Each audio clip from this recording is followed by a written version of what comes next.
ओम नमो भगवते वासुदेवाय नमः।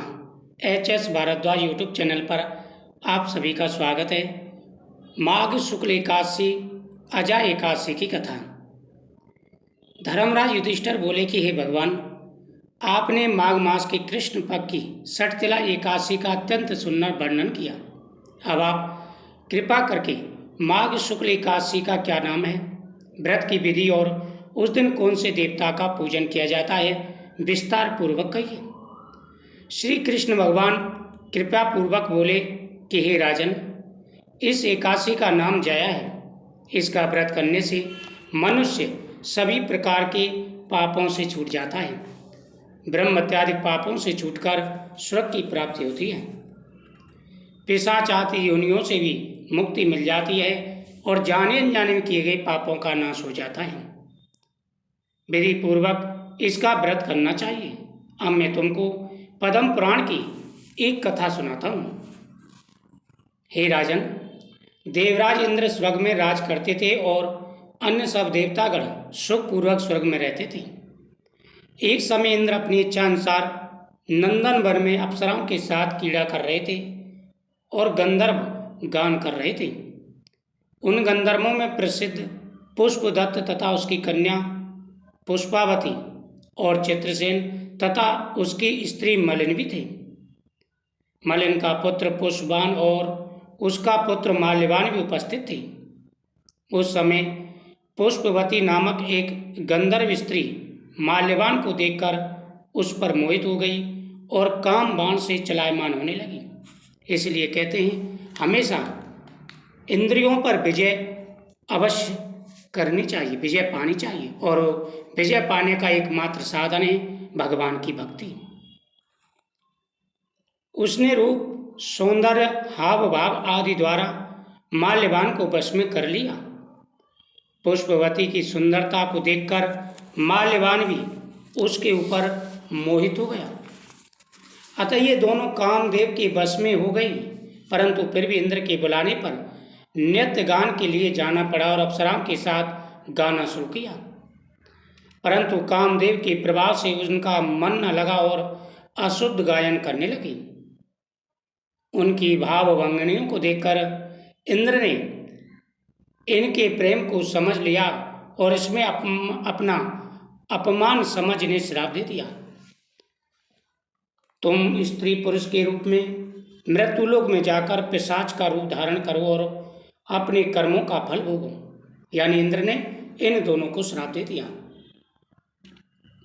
इंद्र का श्राप सुनकर ये दोनों अत्यंत दुखी हुए और हिमाचल पर्वत पर पिशाच बनकर अपना जीवन व्यतीत करने लगे। रात दिन में उन्हें एक क्षण भी निंद्रा नहीं आती थी। उस स्थान पर अत्यंत सर्दी थी। उनके दांत सर्दी से कटकटा रहे थे। एक दिन पिशाच ने अपनी पत्नी से कहा, ना मालूम हमने पिछले जन्म में ऐसे कौन से पाप किए हैं जिससे हमें इतनी दुखदाई या पिशाच योनि प्राप्त हुई। देवयोग से एक दिन माघ मास के शुक्ल पक्ष की जया नाम की एकादशी आई। उस दिन इन दोनों ने कुछ भी भोजन ना किया और ना ही कोई पाप कर्म ही किया। यानी एकादशी के दिन दोनों ने ना तो भोजन किया और ना ही उस दिन इन्होंने कोई पाप ही किया था। देवयोग से एक दिन माघ मास की जब शुक्ल पक्ष की जया नाम की एकादशी आई, उस दिन इन दोनों ने कुछ भी भोजन नहीं किया और ना ही कोई पाप कर्म किया। केवल फल फूल खाकर ही दिन व्यतीत किया और महान दुख के साथ पीपल के वृक्ष के नीचे बैठे रहे। एकादशी के दिन पीपल वृक्ष की पूजा का बड़ा महत्व होता है। जो व्यक्ति पीपल वृक्ष के नीचे दीपक जलाते हैं, भगवान के सामने दीपक जलाते हैं और तुलसी माता के सामने दीपक जलाते हैं, उनकी प्रत्येक मनोकामना पूरी हो जाती है। तो इन दोनों ने भी उस दिन भोजन नहीं किया, ना ही कोई पाप किया और पीपल वृक्ष के नीचे बैठ कर के वह रात बिताने लगी। जब सूर्य नारायण अस्ताचल को गए तब रात्रि इन दोनों ने एक दूसरे से चिपक कर बड़ी कठिनता के साथ व्यतीत की। सर्दी के कारण इनको रात्रि में निंदा नहीं आई। दूसरे दिन प्रातः काल होते ही भगवान के प्रभाव से इनकी पिशाच देह छूट गई और अत्यंत सुंदर अप्सरा और गंधर्व की देह धारण करके तथा सुंदर वस्त्रों तथा आभूषणों से अलंकृत होकर स्वर्गलोक को प्रस्थान किया।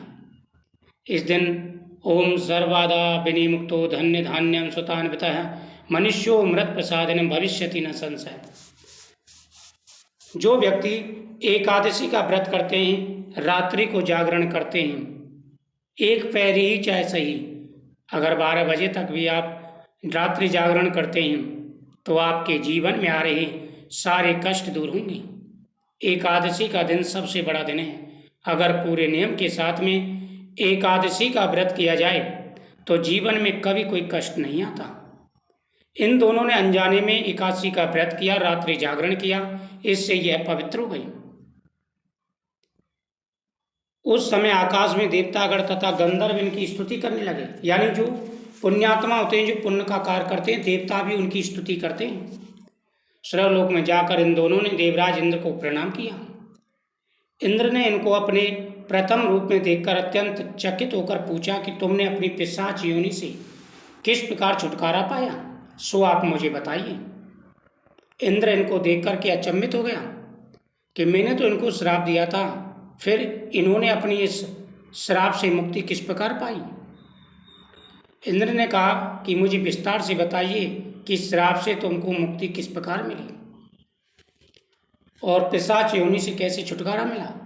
यह सुनकर माल्यवान बोले कि हे देवेंद्र, भगवान विष्णु की कृपा और जया एकादशी के व्रत के प्रभाव से ही हमारी पिशाच देह छूटी है। तब इंद्र बोले कि हे माल्यवान, भगवान की कृपा और एकादशी के व्रत करने से न केवल तुम्हारी पिशाच योनि छूट गई, वरन हम लोगों के भी बंधनीय हो गए हो, क्योंकि भगवान विष्णु और भगवान शिव के भक्त हम लोगों के भी पूजनीय हैं। अतः आप धन्य हैं। अब आप पुष्पति के साथ जाकर विहार करो। श्री कृष्ण कहने लगे, हे राजा युधिष्ठिर, इस जया एकादशी के व्रत से बुरी योनि छूट जाती है।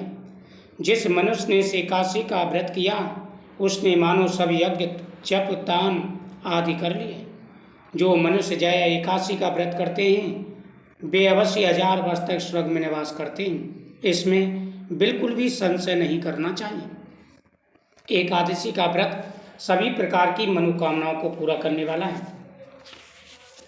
लेकिन इसको नियम के साथ में करना चाहिए। एकादशी के दिन झूठ ना बोलें, किसी का अपमान ना करें, मंत्रों का जाप करें, भगवान विष्णु का पूजन करें, पूरे नियम के साथ में भगवान के सामने प्रार्थना करें तो आपकी मनोकामना अवश्य पूरी होगी और जो भी परेशानी जीवन में आ रही हैं सारी परेशानियां दूर हो जाएंगी। स्वयं भगवान आशीर्वाद देंगे और आपके सारे कष्टों को दूर करेंगे। ओम नमो भगवते वासुदेवाय नमः।